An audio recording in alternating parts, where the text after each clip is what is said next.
The January 5th Senate runoff in Georgia will dictate which party takes control of the Senate under the incoming Biden administration. However, President Trump has continuously launched baseless attacks on the validity and integrity of the 2020 election. In turn, his falsified claims are sowing distrust in the voting process, causing his followers to question the security of that runoff election. With these growing concerns, there have been discussions about boycotting the January vote. And on Friday, though, the president urged his followers to back the Republican candidates to prevent Democrats from taking control of the Senate. Now, Emma Hurt joins me now from Atlanta. She's a politics reporter at WABE News. That's Atlanta's NPR station. Emma, thanks for joining us. Let me ask you, President Trump continues to deny the outcome of the 2020 election. His voter fraud claims are false. We know that. But how are they impacting people there in Georgia who have another runoff election to look forward to? Right. It's pretty head spinning. The message is a bit confusing for Republicans. You know, we're not happy with the way the system went in November. We're not happy with how the election was run, but we need you to vote again in January in the same system with the same people in charge. And the president has even gone as far as attacking our Republican Secretary of State. He called him the enemy of the people on Thanksgiving, but that Secretary of State will still be in charge of the election in January. So you're right, it's confusing. The president has also said that even though he's contesting it, he's going to campaign for the GOP candidates there coming up for the runoff. But some of his supporters have suggested that if they may boycott that race. Do we know why they are saying that? And how is the Republican Party there in Georgia? How are they responding to that? Because I'm sure the last thing they want is for voter turnout on the Republican side to be low.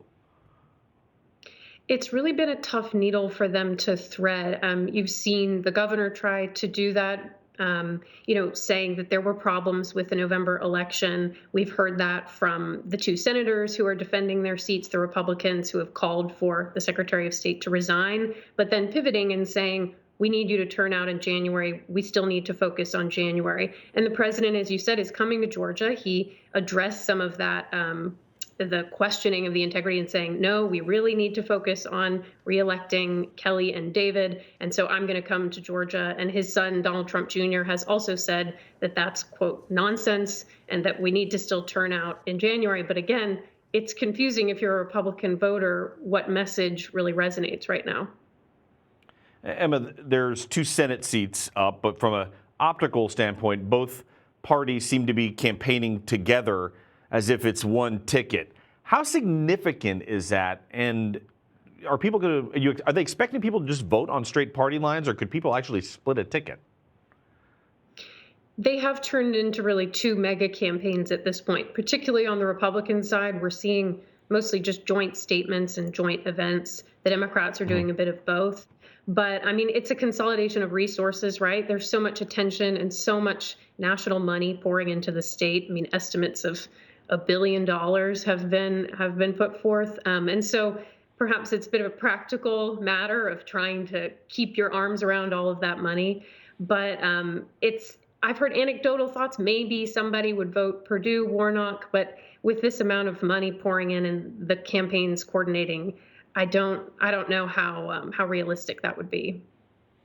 Not to put you on the spot here, but we mentioned that voters have requested a lot of absentee ballots ahead of the races. I think early voting starts December 14th.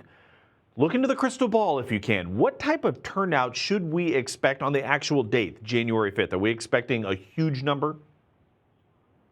That's the problem with this race, is that we don't really have any historical precedent to go by. I mean, historically, runoffs are low turnout. Historically in Georgia, Republicans have won statewide runoffs easily, but this is such unprecedented territory with the national significance of these two Senate races determining control of the Senate. The crystal ball is pretty cloudy.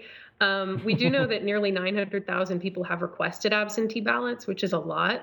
And we do know in terms of absentee voting that Democrats in November overwhelmingly voted absentee while Republicans voted in person. So make what you will of that cloudy crystal ball. And let me ask you one more quick question to see if I can get it in there. A lot of money pouring in, as you mentioned. Is it all going to TV ads, or are you seeing it elsewhere? TV, digital, radio, mailers. I mean, many Georgians are getting multiple mailers a day right now. $1 billion spent on Georgia's 7.6 million voters. It's mind-boggling. Well, December 14th, I believe, is when early voting starts. Is that correct? And then election January 5th? Yes, January 5th. It is going to be a long December for you, Emma, but of course we will be tuning in to see exactly your coverage and how that race, of course, comes through. Emma Hurt, thank you very much for your time. Thanks for having me.